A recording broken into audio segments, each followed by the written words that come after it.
The first question goes to Sally Martinez. The Riverside mayor cuts ribbons, doesn't vote unless there's a tie, and hasn't vetoed anything in decades. Yet the mayor can use the bully pulpit to help set priorities. When you look at Riverside in 2016, what does the city need most, and how specifically would you use your bully pulpit to make sure that need is met? This is a 60-second question. Can you repeat that last part, please? When you look at Riverside in 2016, what does the city need most, and how specifically would you use your bully pulpit to make sure that need is met? I genuinely believe that we're being unfair to our youth. We need to make the school system be a little stronger for our young people. There's a lot of lack in our education system, and the first thing I'll do is I'll talk to the parents, I'll talk to the teachers, I'll partner with the right people in order to make sure that we're not being unfair to our young people. All right, the same question to Nancy Melendez. Thank you, Dan. What does our city need most? I think we need transparency. As we see in the recent budget deficit, something went wrong somewhere. We thought we had a $1 million surplus, and now we're looking at a $6 million and growing deficit. So there needs to be better transparency within city government. We need better collaboration among agencies, organizations, and all community activities to bring everyone together. We need to listen to everyone. We need to hear what they have to say. We have to come together and work for the common good. We need consensus.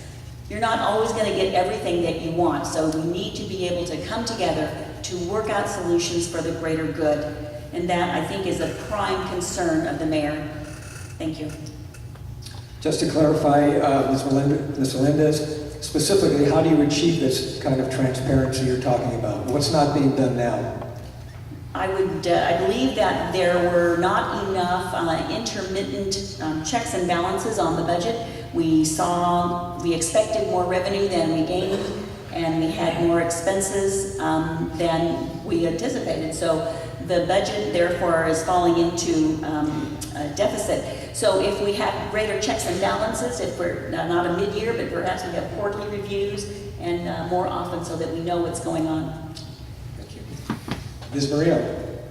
Yes. About 13 years ago, Ron Leverage gave us the Renaissance, and today we cannot pay for maintaining any of it.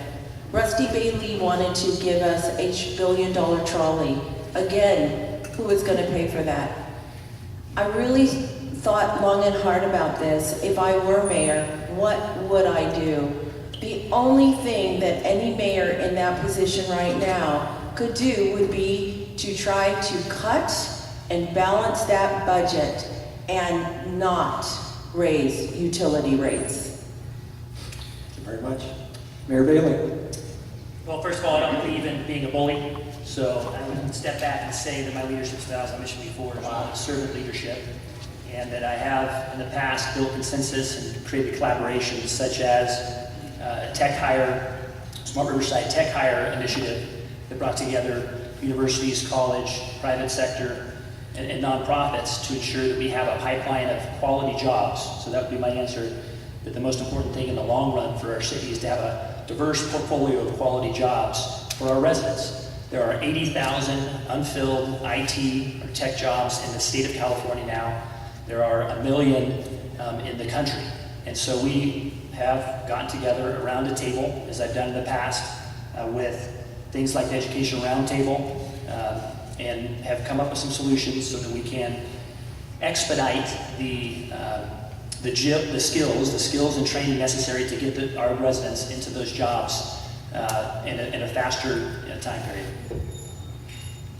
All right. Councilman Davis. That was interesting. Well, let's just face it, the mayor's job is ceremonial. What you need to do is focus on supporting the city council and our strategic plan, which I was very strategically involved with helping to complete. Support our city staff that we brought on board. They are consummate professionals like we've never had before in this city. Our businesses and the creation of sustainable jobs is done specifically through business development, having the knowledge and the skill set to get out there. As a mayor, I will visit 300 businesses inside of 365 days and continue to do so. We will bring those jobs here, and not just for the educated, for those who are not so educated, because we seem to just want to kick those people aside, and that's wrong. We cannot do that, we cannot afford to do so. All that's involved with what we do doesn't happen without collaboration with the council, collaboration with the city council, not only that, but also the business owners themselves. Give them the tools by reducing the deficit that we have and stop charging them and running them into the ground and outsource as much as we can as a city so that our citizens can certainly have less cost and so can our businesses.